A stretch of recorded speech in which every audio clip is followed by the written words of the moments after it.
একটি গ্রাম ছিল, নাম সূর্যপুর।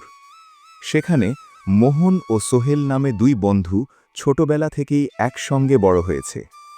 তারা একসঙ্গে খেলত, একসঙ্গে স্কুলে যেত এবং ধীরে ধীরে বড় হয়ে উঠছিল। দুজনেই ছিল গরিব পরিবারের সন্তান। একদিন রাস্তায় হাঁটতে হাঁটতে তারা নিজেদের ভবিষ্যৎ নিয়ে ভাবছিল। মোহন সোহেলকে বলল, সোহেল, আমাদের পরিবারের অবস্থা দেখে আমার মনে হয় আমাদের দুজনেরই কোনো কাজ করা উচিত, যাতে আমাদের পড়াশোনার খরচ বাবা মাকে বহন করতে না হয় এবং আমরা আরাম করে জীবন কাটাতে পারি।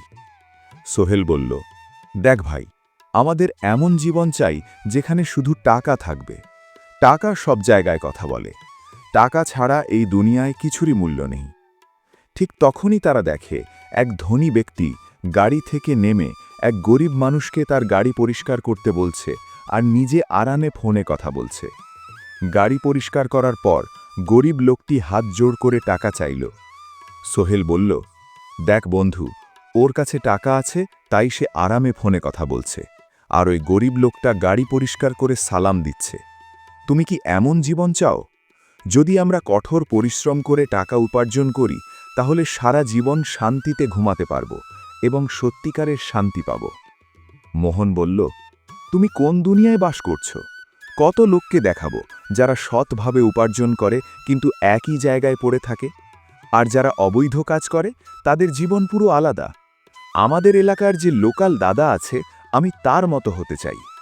মোহন বলল, লোকেরা তাকে সম্মান করে না, ভয়ে সালাম দেয়। তুমি এটা বুঝতে পারছো না কেন? আমি সেই পথে যাব না। আজ না হয় কাল সেই পথ বিশ্বাসঘাতকতা ছাড়া কিছু দেবে না। একবার সেই পথে গেলে আর ফিরে আসা যাবে না।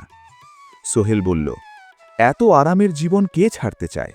দেখবে, আমি তোমার চেয়ে বেশি টাকা, বেশি সম্মান, বেশি আরাম আর সব কিছু পাব, আর তুমি সারা জীবন কষ্ট করবে। মোহন বলল, তুমি যদি এমন করো তাহলে আজ এখানেই আমাদের বন্ধুত্ব শেষ। সোহেল বলল, হ্যাঁ, তোমার মতো মানুষের সঙ্গে আমি থাকতে চাই না। আমার স্বপ্ন অনেক বড়। এভাবেই তাদের পথ আলাদা হয়ে গেল।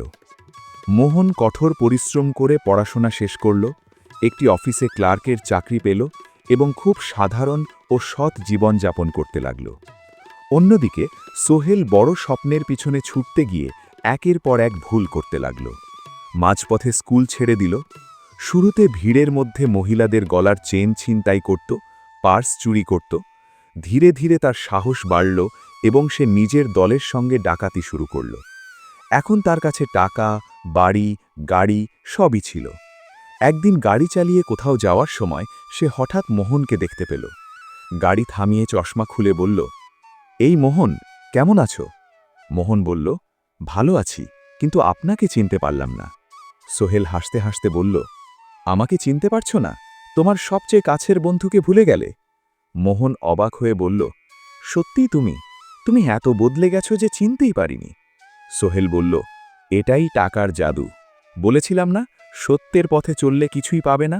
দেখো, তুমি এখনও সেই গরিব কলোনিতে থাকো, সাইকেল চালাও, আর আমি বড় বাংলোতে থাকি, মার্সিডিজে ঘুরি। এখন বুঝতে পারছো পার্থক্য? মোহন শান্তভাবে বলল, সোহেল, ভালোই তো হয়েছে, কিন্তু আমি তোমার সঙ্গে যেতে পারবো না। আমি আমার দায়িত্ব থেকে পালাতে পারি না। আমি আমার জীবনে খুব সুখী। আমার একটি ছেলে আছে। আমি আমার বাবার চেয়ে এগিয়ে গেছি, আর আমার ছেলেও আমার থেকে এগিয়ে যাবে। সোহেল বলল, তাহলে তোমার ছেলের জন্য এই ছোট্ট উপহারটা নাও। সে টাকা ভর্তি একটি বান্ডিল বের করল, কিন্তু মোহন সঙ্গে সঙ্গে বলল, সোহেল, অবৈধ টাকার একটাও রুপি আমি আমার বাড়িতে ঢুকতে দেব না। এখন আমাকে যেতে হবে, আমার পরিবার অপেক্ষা করছে। মোহন সাইকেলে চলে গেল, আর সোহেল দাঁড়িয়ে রইল শৈশবের স্মৃতিতে ডুবে। গাড়িতে বসে সে তার মা বাবার কথা মনে করল, যারা তার জন্য কত পরিশ্রম করেছিল। সে ভাবল, মোহনই সবসময় ঠিক ছিল। জীবন একবারই আসে, আর তা সৎভাবে নিজের মানুষদের সঙ্গে কাটানো উচিত। আমি বোকা হয়ে টাকার পিছনে ছুটেছি। আজ মোহন আমাকে সত্যের আয়না দেখালো। আমার কাছে টাকা, গাড়ি, বাংলো সবই আছে, কিন্তু আপন মানুষ নেই। আমি একদম একা। সে নিজের কাজের জন্য অনুতপ্ত হতে লাগল। জীবনে দুটি পথ আছে, একটি ভালো, একটি খারাপ। ভালো পথ অনেক বিকল্প দেখায়, কিন্তু খারাপ পথ একটাই। সেই পথে ঢোকা সহজ, কিন্তু বের হওয়া প্রায় অসম্ভব। এই গল্প আমাদের শেখায়, সত্যের পথ কাঁটায় ভরা হলেও শেষ পর্যন্ত জয় সবসময় সত্যেরই হয়, আর মানুষ শেষ পর্যন্ত গোলাপের নরম পাপড়ির স্পর্শই পায়।